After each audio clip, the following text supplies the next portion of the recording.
This Parsha Podcast is dedicated in loving memory and Lilu Nishmas Pesach Yitzchak ben Malka, whose yahrzeit is this week. May his soul be elevated in heaven. It's a special Lag BaOmer recording of the Parsha Podcast. You see, we record each Tuesday evening here at the Torch Center in Houston, Texas, and it just happens to be that this Tuesday is Lag BaOmer. So in our community, there are bonfires and barbecues and festivities and carnivals for the kids. They're eating hot dogs and roasting marshmallows and dancing to music and celebrating. And we have our way of celebrating. Introverts of the world unite. We go to the Torch Center and we record a Parsha Podcast. And what a week we have. It's a joyous week. It's a tiny bit bittersweet. It's joyous because we have another double Parsha, 2 for the price of 1. But it's also a little bit bittersweet because this is the last installment of the book of Vayikra, of the book of Leviticus. Next week, we're going to embark, please God, on the book of Bamidbar, of Numbers. We have Behar and Bechukosai, another double Parsha. So let's begin.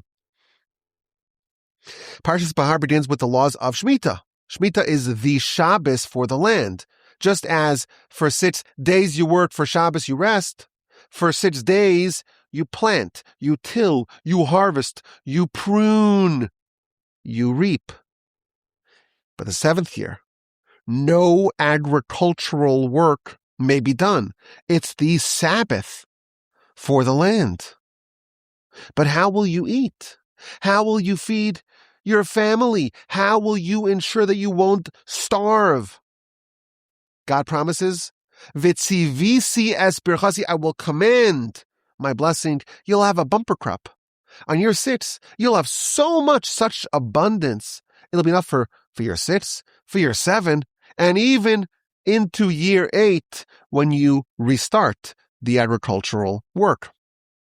God will take care of you. Now, we're not farmers, At least most of us, even though I bet there's a farmer listening right now.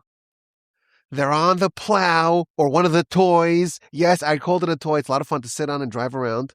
Howdy there. There are some farmers amongst us, but even for farmers and planters, this is only applicable in the land of Israel. In the land of Israel, every 7th year, there is no agricultural work done. So the year 2008 and 2015 and 2022 and 2029 and 2036 and so on, every 7th year is Shemittah. That's the law that opens up our Parsha. Now, it has an unusual preamble. Every law is introduced the same way. Well, most of them are. God spoke to Moshe, Vaydaber Hashem el Moshe, lemar, to say over. Our Parsha begins with 2 extra or apparently extra words. God spoke to Moshe, Behar Sinai, that's the eponymous word of our Parsha, on the mountain of Sinai, saying. And Rashi asks the question, all the commentators ask the question, if those words were omitted, Behar Sinai, on Mount Sinai, if those words were not present, I would know everything that I need to know. The nation has been at Mount Sinai since the middle of the book of Exodus. But it's repeated over here in conjunction with the laws of Shemittah. There's a powerful connection between Shemittah and Sinai. The demands of Shemittah to stop working for an entire year and to rely on God, He will feed you and your family, that evokes the nation's declaration at Sinai. The Sinai revelation was a moment of total reliance on God. Na'aseh v'nishma. We will take the Torah, the laws of God, sight unseen. We will do and we will listen. That is an act of angelic reliance on God. Shemittah is Sinaitic, to completely rely on God, to cease working in an entirely agrarian society without a social safety net. There's no food stamps, WIC, unemployment. If you don't have food, you die or you suffer tremendously. To cease to work the field, to cease to plow, to cease tilling, planting, harvesting, it's total reliance on God. That too is an act of angelic faith. The nation accepted this at Sinai. There was still the experience, the penumbra of Sinai upon them.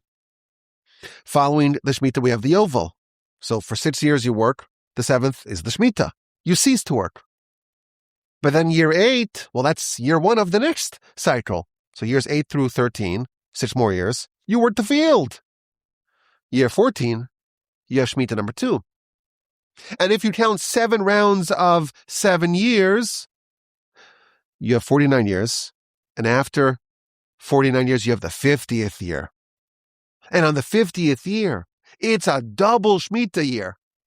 And you blow a shofar blast on Yom Kippur of the 50th year, and you sanctify the 50th year. This is the Yovel. This is the Jubilee. And freedom is run throughout the land to all its inhabitants. Every person returns to his homestead. All land sales of ancestral land in the Holy Land are annulled. Every person returns to his family. All the servants go back home. All the bondsmen go back to their families. You recall Parshas Mishpatim. A person can sell themselves as a servant, as a slave, as a bondsman. And that status is only for 6 years. After 6 years, they are released. And the Torah tells us, well, what if someone voluntarily, they choose to extend their servitude? I love my master, I love my wife, I love my children, I want to stay here. Well, then the owner can take them to the court and they go to the doorpost and the door. Very strange ceremony. They puncture a hole with an awl in their ear, and then they work for them forever, Rashi says, until Yovel, until the Jubilee year, year 50. When the shofar blast is sounded throughout the land on Yovel, it's the 2nd year of no agricultural work, and everything gets restored back to its original standing. And even that servant who doesn't want to leave, who wants to stay, he too goes back to his family. I want to take a little sneak peek backstage. We usually wait to the end. But let's do a little bit because I have to share it. I can't wait to the end. Why do we blow the shofar on Yom Kippur? We usually blow the shofar every Rosh Hashanah. But 10 days later, the 10th day of the year is Yom Kippur. And we don't blow the shofar. That's not the mitzvah of the day. But when it comes to Yovel, there's the special mitzvah of blowing the shofar on Yom Kippur of Yovel. So the Sefer Chinuch, that's the book of medieval origin that explains some of the background and some of the rationale for every mitzvah. He has a very interesting take on this mitzvah. He says a few very interesting things. The first thing he says is that the shofar, it's a powerful sound. It awakens the heart of people who hear it. It inspires them. It emboldens them with the inspiration that they need to do things that are very difficult. If you have a servant who's been with you for a long time, maybe it's been 20 years, and they love you and you love them and they're part of the family, you have to relinquish them. It's hard to do. The mitzvah of Yovel's difficult. You blow the shofar, and that gives them the ability, it inspires them to be able to do something difficult. And then he says something else interesting. Everyone around the whole land on Yom Kippur, everyone has the same experience. There's a national transformation happening simultaneously. At that blast of the shofar, everything changes. All Land sales are annulled. There's a lot of shifting happening. All the people have to find their home. All the people who are servants have to go home. It doesn't happen in a staggered fashion. It happens all at once. So Sefer Chinuch tells us, another point, very interesting, it's much easier to absorb pain or misfortune, to do something difficult when the masses are doing it.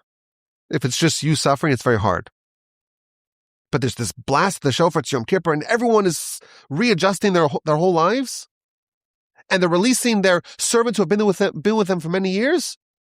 Well, when everyone does it, it's easier for every individual to do it. And his last point was the most interesting point to me. It's very hard to give up your servant who's been with you for a long time. But it's also hard for the servant to leave. You recall this servant, this bondsman, call him a slave if you want, he voluntarily chose, after 6 years of servitude, to extend his servitude. I don't want to leave. I love it. I love my master. I love my wife. I love my children. I don't want to go free. He too has to do something difficult on Yovel. He too can no longer remain in the custody of his master. The shofar and everyone doing something, the communal movement makes it easier for him. He too is awakened to change.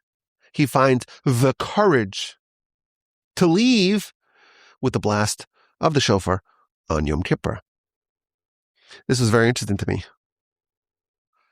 The Yovel and the blast of the shofar in the Yovel, it unlocks a realization that helps this servant unshackle himself from his inadequacy. If you think about it, the Jewish bondsman is out of place. It's not where he belongs. He's a servant to another man, to another servant. At Sinai, the nation was told, you are servants of God, not of other people, of God, not of other servants.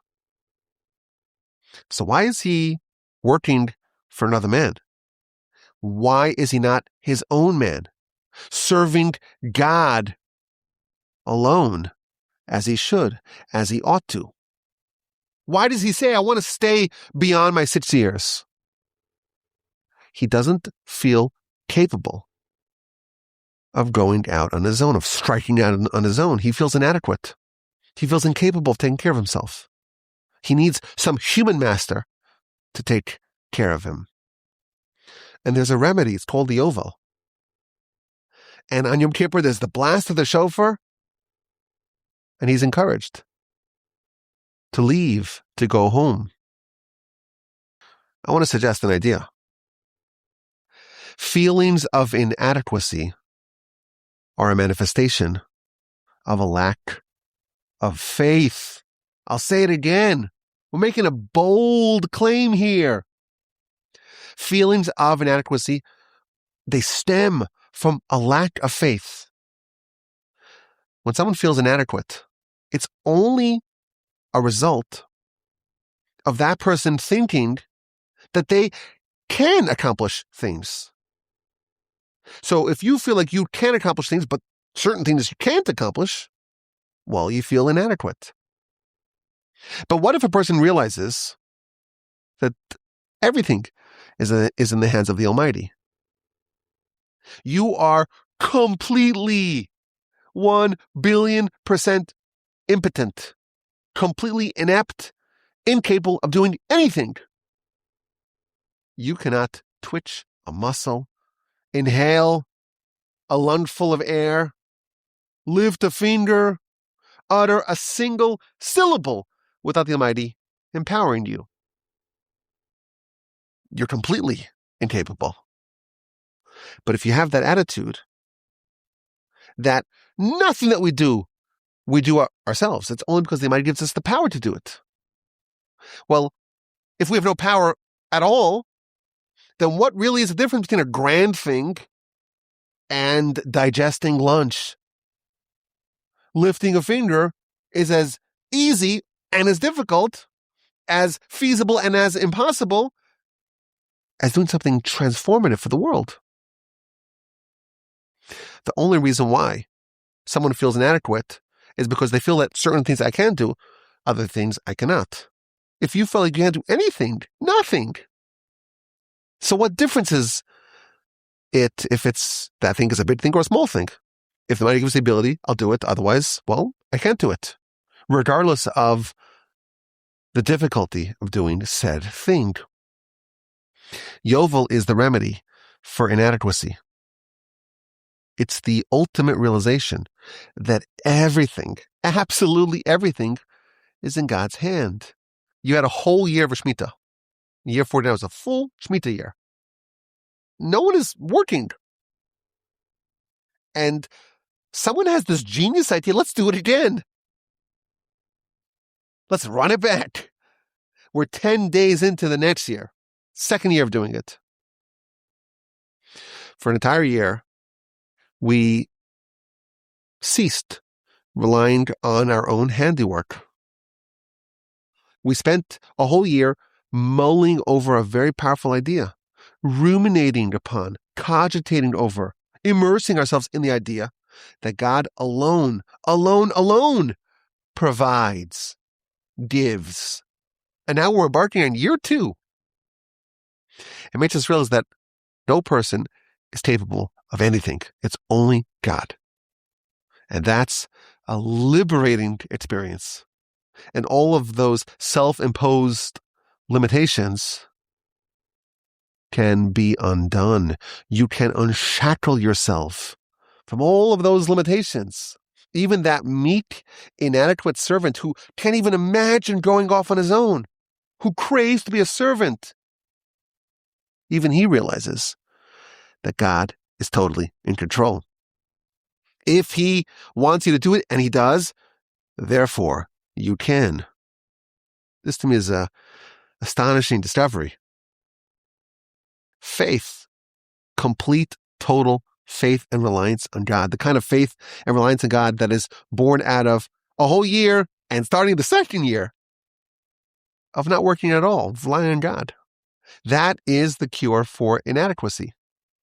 If you feel like you could do some things, then you could also feel like you can't do other things. But if you realize that you're completely in the hands of your Creator, you're powerless, you're inept, it's only because God Almighty in His kindness and benevolence gives the ability to do anything, then, again, completely counterintuitively, I could do nothing. But I don't need to do anything. I'm just an implement of God's will. 1 year of Shemittah won't quite do it for you. You begin to embark on year 2, and you have that crescendo of the shofar on Yom Kippur, then you begin to believe. Now, there's another intimate connection between Yovel and Yom Kippur. The Yovel is year 50, but it doesn't quite start. In the beginning of year 50, it only takes root on Yom Kippur. It's the 10th day of the year. Why doesn't it start on Rosh Hashanah? So there's a fascinating comment in Maharal. HaYovel v'Yom HaKippurim, Yovel and Yom Kippur, Shnehem davar echad. They're both the same thing. They're the same thing. They're both factory resets. Someone starts off life, and they're pure, totally sinless, pristine, holy. And over the course of time, they get sullied. They make mistakes. They do sins. They corrupt themselves. Yom Kippur is the time of purification, to restore the person back to their original state. Yovel is the same thing. There was the original owner of the land, and over time, the land was sold. Comes along Yovel, it goes back to the original owner. The original state is restored. Someone sells themselves as a servant to a master, and they extend their servitude indefinitely, and the hole is punctured in their ear with an awl. Yovel restores them to the way they started. It's a great reset. It's a factory reset. And that's why Yovel gets triggered on Yom Kippur. Now, because Yovel is the great reset, it changes how we view land sales in the land. There's no such a thing as a permanent sale in the land. The land of Canaan, the land of Israel, is divided up to the tribes, and within the tribes to the families, and within the families to individuals. So every parcel of land has its original ancestral owner, and that gets bequeathed via inheritance. And there's a detailed account of the provenance of each parcel of land. And Yovel's the reset. So if I sell my land, that is effectively a long-term lease. And the way you calculate a sale, it's all contingent on how many years, on the question of how many years are there till Yovel. So if it was just now Yovel, you may have 49 years until the next Yovel. If Yovel will be in a decade, it's a 10-year lease. It's not permanent. And the Torah tells us the reason for this is that the land is mine, God says. You're only visitors in God's land. God bestows other lands to people. But the land of Israel is his, and he never gives it away. And therefore we have to follow his rules. And one of his rules are that the land cannot be sold permanently, and they are restored. The land that was sold is restored to its original owner on Yovel. And there are more laws governing the sale of ancestral land. If someone falls onto hard times and they're forced to sell their ancestral lands because of their poverty, they are permitted to buy it back before the Yovel by calculating the price per year of the lease and paying up what was left on the lease. So, for example, just for argument's sake, suppose there are 10 years left until Yovel and the price was $1,000. It's $100 per year. So after 5 years have elapsed, he can buy it back for $500, and the buyer cannot prevent that from happening. And the Torah, the Parsha, details different types of real property that is sold, different rules depending on what type of property is what. If it's a house in a walled city, if it's a house in an unwalled city, if it's a Levite city, if it's the green space around the Levite cities, each one of these types of properties have different rules. There's another law here about loaning with interest. It is forbidden to loan your brother with interest. You're permitted to loan a non-Jew, a non-brother with interest, but not a Jew. Now, why would that be? So Ramban writes that the Torah does not have a moral problem with loaning with interest. Why would you loan without interest? You're assuming all the risk. Maybe they won't pay you back. And there's also the opportunity cost. I could have put it in treasuries or in the stock market. So the only incentive that I have is that I'll get some interest. Interest is what lubricates the wheels of finance. Says Ramban, nothing wrong with it. You could loan the entire world with interest, but not your brother. You have to go above and beyond when it's your brother that needs a loan. You have to assume all the risk and lose the opportunity cost when it comes to family. In our nation, we're one big family. I saw this year a fascinating comment, very interesting. In the Kli Yakar, one of the great commentators on the Torah, someone actually showed this to me a few months ago. I liked it so much I put it in my notes. I said, we got to include it in the Behar Bechukosai podcast. He says something very interesting. What's the reason why the Almighty prevents us from loaning with interest? The best business in the world is to loan with interest because there's no risk. You take a collateral.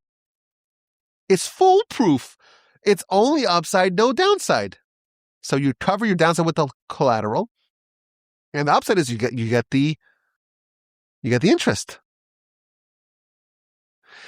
Investments with only upside and no downside are to be avoided. That's what he says. Now, your financial advisor say, no, that's exactly the investments we want. We want guaranteed return. We want to cover our downside. We want only upside. But the Torah says not like that. Why? Because if there's only upside and no downside, you don't need to rely on God. You don't need to pray for the success of the venture. You don't need to worry about it and say, let me rely on God. It's all upside with no downside. So you're cutting God out of your business life. An act of commerce, it's uncertain if you're going to succeed. Maybe you'll profit. Maybe you'll lose your money. You don't know. And therefore, an act of commerce is intricately connected with faith, with reliance on God. But if you have a loan with interest, you know exactly what you're going to earn. You can see the amortization schedule. And plus you have the collateral, so that covers your downside risk. What's going to happen? You could sleep comfortably at night. You don't need to pray. That's the rationale for the prohibition against taking interest. You cannot go into a business arrangement where the need for reliance on God is suspended. And loaning with interest, it's just too good, too secure, too stable, too reliable a business venture. And that's why it is prohibited. Very interesting. And he adds, that's why these laws are juxtaposed to the laws of Shemittah, because Shemittah is all about reliance on God, and therefore it lists other mitzvos that are about reliance on God. The Parsha ends, or the first Parsha, ends with the fate of a Jew whose condition has gotten so bad that he's forced to sell himself as a servant. And it starts off with he sold himself as a servant, as a Jewish bondsman, to a Jewish master. And it ends when things get to the absolute lowest nadir, and he has to find himself a non-Jewish master. And the Torah tells us there are laws. You have a servant. How do you treat them? You cannot mistreat them. You cannot ask them to do demeaning things. You must treat them with respect, with dignity. Help this person, this unfortunate, pitiful soul. Help him rehabilitate. Allow him to maintain his pride. When the Yovel comes, let him leave with his family. God says, these are my servants. These are my children. Don't treat them like a slave. Don't treat them in a degrading or demeaning fashion. Don't treat them with harshness. Treat them with kindness, with dignity, with respect. What about when things reach the absolute worst case scenario? A Jew is so downtrodden, so depressed, reached such a low state that they're forced to sell themselves to a non-Jew. Then all of his brethren must try to remedy this, must try to redeem him, try to buy him back to secure his freedom. The Israelites are mine, says God. They're supposed to be God's servants and not any other person's, and certainly not a non-Jew's servant. What's going to be to a Jew who has to live in an environment that's full of immorality and idolatry and who knows what? It's intolerable. The last law of the Parsha, of the first installment, is a prohibition against making idols. Of course, we know this already. We know that you don't make idols, but it's repeated over here because this is in the context of the previous law. If there is a pitiful Jew in a pitiful state who sold himself as a servant to an idolater, don't think that because you reach such a low state, you just give up. Oh, my master's doing all the terrible things in the world. He's immoral. He's depraved. He's idolatrous. What difference does it make? I'll do the same. Even if a person has reached such a lowly and depressed and unfortunate state, He must do whatever he can to maintain his identity and his standing as a member of this glorious nation. Thus concludes Parsha Behar, the first of our doubleheader. Then comes Bechukosai. This parsha begins with the admonition. This is one of two places in the Torah where we're told the consequences of our behavior. If you make good choices, if you walk in God's ways, if you adhere to his laws, if you follow his commandments, if you accept his sovereignty, then you will be blessed. You'll have all sorts of blessing, rain in the right time, abundance of crops. You'll have no enemies and no war, and your enemies will melt before you, and God will be with you, and he'll cause you to proliferate, and he'll uphold his covenant with you, and he will dwell amongst us. He'll walk amongst us. He'll be our God. He'll make us stand tall and erect. It's a very beautiful, delightful list of blessings that we will receive if we listen to the Almighty, heed his word, hearken to his Torah. And then it does the opposite. But if not, there's the negative. If we fail to listen to God, if we fail to follow his laws, if we repudiate his commandments, reject the covenant, then he will do the same to us. When this section is read, it's read in shul on Shabbos, the person reading from the Torah, the Baal Koreh, reads it a million miles an hour, very low. It's hard to follow because it's so depressing. You don't want to ruminate upon it too much. You don't want to think about what's going to be like when things are terrible. Some argue that actually it makes it more powerful. It gets everyone's attention because they change the tone and it gets quiet, it goes fast. Now Rashi calculates that in the first verse of the admonition, it enumerates 7 different types of sins. Number 1, when someone doesn't study. Number 2, when someone does do the mitzvos. Number 3, when they are revolted by people who do the mitzvos, and they hate the wise ones. That's number 4. And they try to prevent others from doing the mitzvos. And then they repudiate the mitzvos.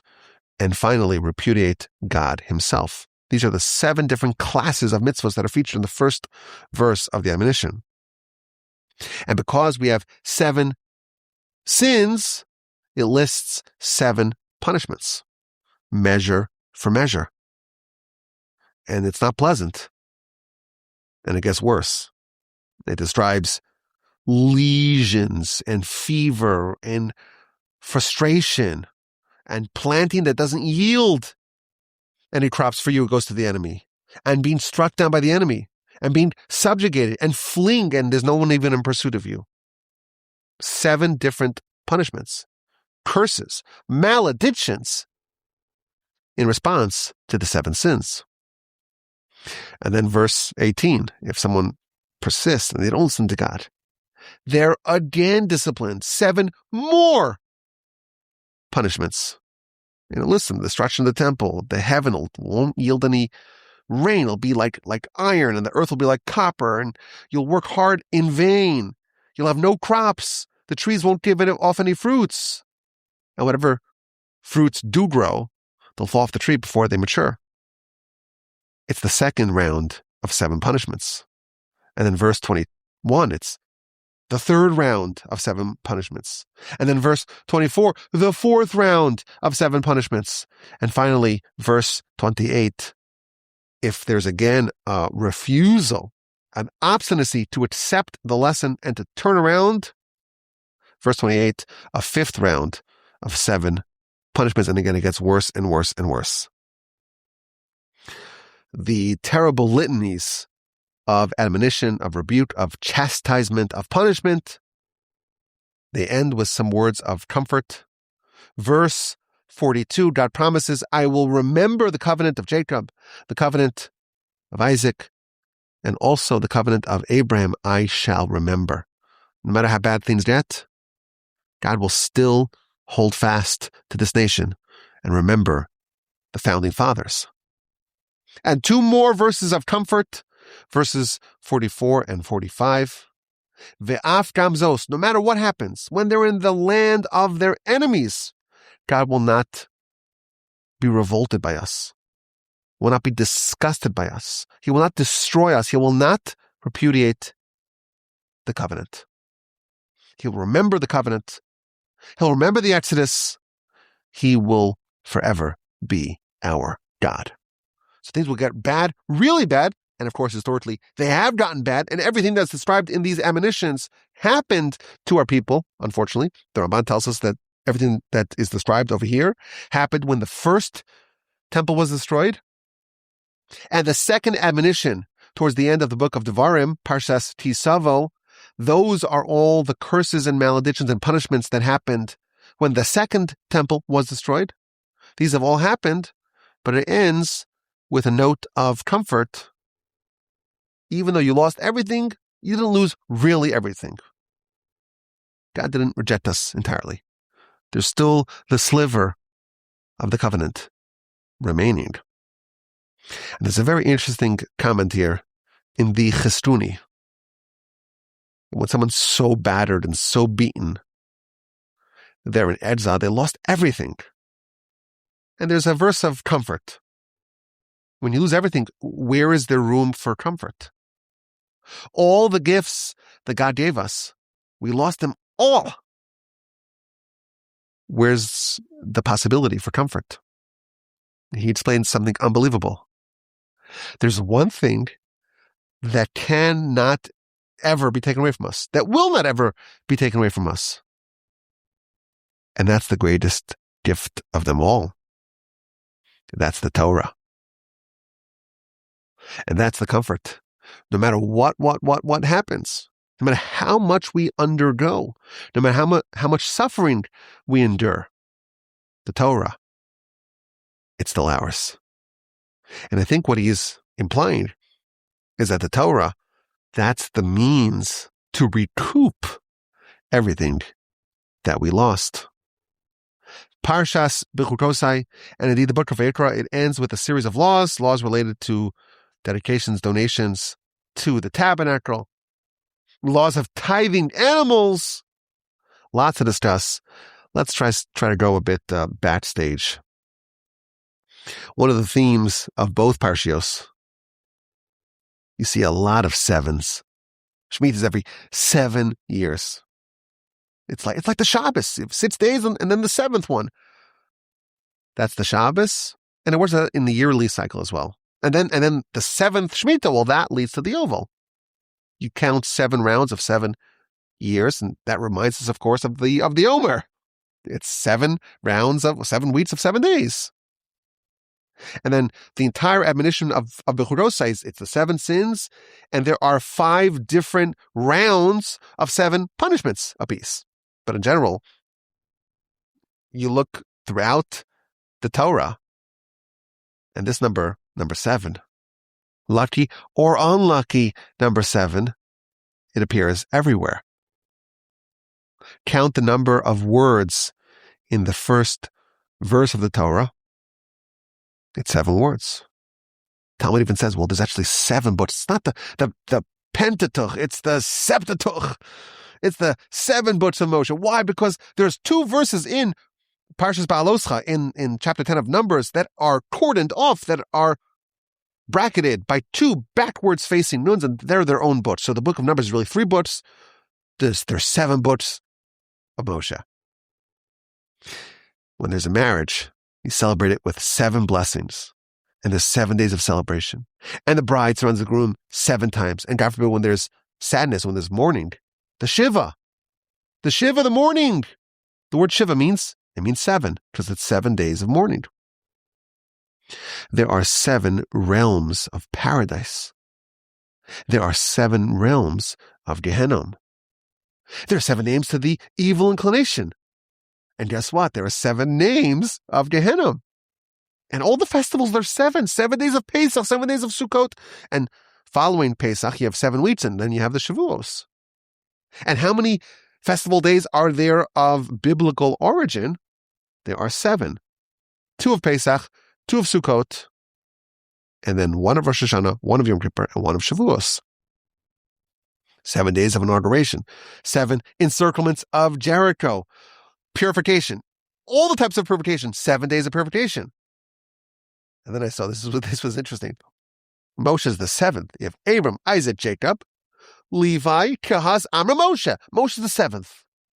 And the menorah has 7 branches. And Bilam, even he knew the secret. He built 7 altars. And there are more and more and more and more and more examples. There's some sort of secret here. The secret of the number 7. So I saw the Sefer Chinuch. He says, there's a secret, but I can't tell you the secret. There is a secret, yeah, but you're not privy to it. And then I saw the Maharal. Listen to this secret. The Talmud tells us that this world was created with the letter Hey. And the world to come, the spiritual world, is toward the letter Yud. And we spoke about this in the past. Why is this world akin to the letter Hey? Because the letter Hey doesn't have a floor. So if you're in the world, you could fall out of it. But there's a window. You could swing all the way around and go on top and find the window for the re-entrance to the world. This world has repentance. It's a creation of this world. Now, if you don't know what the letter Hey looks like, nothing I'm going to say is going to make any sense. A letter Hey, it's like a little letter Dalid, and nestled inside the Dalid is a little Yud. That's how you make a Hey. And that's important. So imagine you have like a horizontal line, and at the very right edge of that horizontal line, you have a vertical line. And then on the other side, not on the right side, the left side, you have a little space underneath the top left edge of your horizontal line. And there's a little Yud, a little, think of it like a little dot, almost, that's in the corner there. That's what a Hey looks like. Maharal says something unbelievable. Unbelievable. The letter Hey is a mix of 2 letters. It has a Dalid, and then nestled inside of it is a letter Yud. This world is created with the letter Hey. The world to come, that's created with the letter Yud. But wait a minute, inside every Hey is a letter Yud. Nestled inside of it is a Yud. Says the Maharal, the letter Hey is a blend of 2 things. This world is a blend of opposites. On one hand, there's the Daled, which is the 4 directions, the 4 essential elements, the 4 dimensions of creation. There's the inanimate, the plant life, the animal life, and so on, the human life. So there's a certain structure of physicality. That's the Daled. And the letter Yud, of course, that's the number that represents 10. 10 utterances of God create the world, the 10 commandments, and the 10 tests of Abraham, and the 10 plagues. That's a very spiritual number. The 10 sfirot, to use some Kabbalistic nomenclature. 10 represents spirituality. That's why the spiritual world is the letter 10. But even in the physical world, there's also the Yud. Now, what's the touch point of physical and spiritual? What's the halfway point between the Daled and the Yud? What's halfway between 4 and 10? That's 7. That's the secret of 7. It's the touch point, the blend of physicality and spirituality. That's one of those mind-expanding ideas, and we need to spend some time thinking about that. This was created with the letter Hey, but Hey is really a blend of the Daled and the Yud, and the Daled is the physical structure of the world, and the Yud is the opportunity, is the potential for achieving the world to come even here. And the halfway point, the touch point, where these 2 meet, the handoff, that's the 7. That's the secret of the 7. But there's another idea. Maybe it's more practical for us. And actually, I saw this idea, I saw it twice this week, which is rare. It's the same idea. It's It's an esoteric idea of sorts, and I happen to have encountered it twice. So we have to talk about it in the podcast. It's from the Abarbanel, one of the great commentators. He writes that people who live a serious life, you're a serious person trying to live a serious life. For people like that, your time is your most important possession. And they worry more about the loss of their time than the loss of their possessions and their money. Because time is the only currency that you can use to achieve perfection, to fulfill your mission, to actualize your mission in life, your dreams in life, to execute your responsibilities given to you by Almighty God. The Mishnah tells us that a moment of repentance, a moment of mitzvos, a moment of good deeds in this world gives you opportunity to accomplish more than you can accomplish in a lifetime, in the infinite eons of the world to come. The sensation that people who pass the next world have more than anything else, I hate to say it, it's a sensation of regret that they didn't maximize the opportunity. Because you do one small mitzvah, it changes everything. And no matter what you have, no matter what you give up in the world to come, you can't perform even a single mitzvah. So here we have like this endless opportunities. And people are asleep at the wheel. Once you pass, it's just too late. Every moment, with a moment, you can acquire infinity. That's the power of this world. But unfortunately, people are slumbering. People are asleep. So the Almighty peppered the world with the number 7, because that's going to remind us of our temporality. And the imperative to make hay. He tells us the average lifespan is 70 years. Scripture says that. Psalms 90. The days of our years are 70 years. Incidentally, today, the average global life expectancy is exactly 70 years. In order to encourage us to not forget our temporality and the imperative to make the most of the time that we have over here, the Almighty did so many different things. Wherever we turn, we see the number 7. To remind us, you're here for 7 decades. You're here for 70 years. Don't forget about that. Don't think your time here is endless, is infinite, is unlimited. Memento mori. Remember that you are mortal. Every week, it's the 7th day. We have to have Shabbos. And we have the festival, 7 days of Pesach, 7 days of Sukkot. We count 7 days of 7 weeks. And we have Shavuos. Throughout our life, this number is appearing again and again. And it's reminding us that we have 6, but we have to have holiness. We have to make sure that our 70 ends with holiness. 6 days a week, the 7th is holy. When we're done 7, it's going to be completely holy. 6 years you work the ground, and the 7th, it's holy.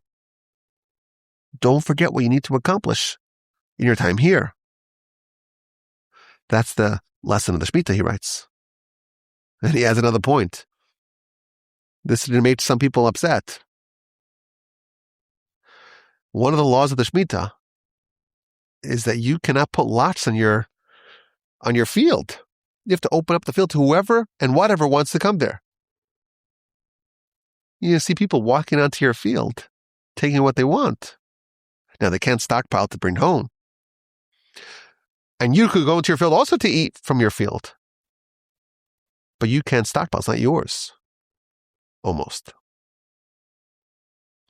That, too, is another lesson, another reminder, another stark reminder of your own temporality. People work really hard in their life, and they acquire all sorts of cool things, and someone else is going to enjoy it. Someone who didn't work in it, didn't sweat over it, didn't toil over it. Someone else will reap the benefits of your labor, just as on Shemittah. Someone else comes into your field. My name is on the deed. What are you doing in my field? Shemittah, buddy, it's Shemittah. We got to let her go in here. That's supposed to remind a person that my car and my house and all my stuff, there'll be an estate sale and someone else is going to enjoy it. Or if we're fortunate to have children, our kids will enjoy it. They didn't work for it. I worked for it. I worked for so hard, and they'll enjoy it. But what will I have to take with me?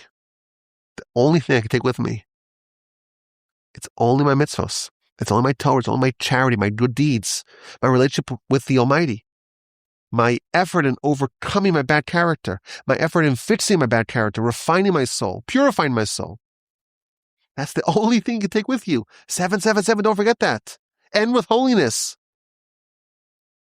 And then he adds, the maximum or the typical working lifespan, it's around 50 years.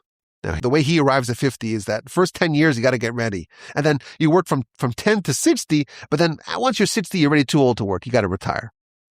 I would say for us, it's probably the opposite. It's like you work for 20 years. You first got to play a lot of Xbox and go on TikTok and all that. You have to be your child first. It used to be that, 10 years old, you're already out in the field. We still have a 50-year career work span, but it's not from 10 to 60, it's from 20 to 70 or so.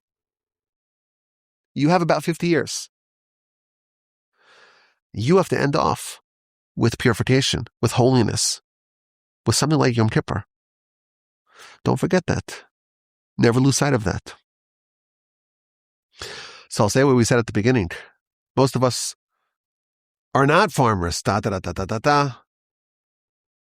We're not farmers. But the secret of 7 can change our lives too. It's the eternal lesson of the Shemittah. It's the eternal lesson of the Yovel. All that we have, it's what we accomplish with our soul, is our relationship with the Almighty. That's the lesson of the Shemittah in all sorts of ways. If you feel inadequate, why do you feel inadequate? It's only because you think that the things that you can do, you're doing. So the things that I can do, I'm doing. The things that I can't do, and I'm inadequate. When you realize even things that you can do, it's only because the Almighty enables you to do that. You cannot feel inadequate to do anything any more than you feel inadequate about your capacity to breathe, to twitch, to move your fingers, to smile, to breathe.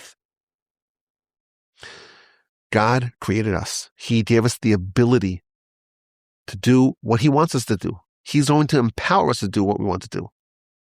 Someone who sells himself as a slave and says, I want to extend this. I want to have someone else taking care of me.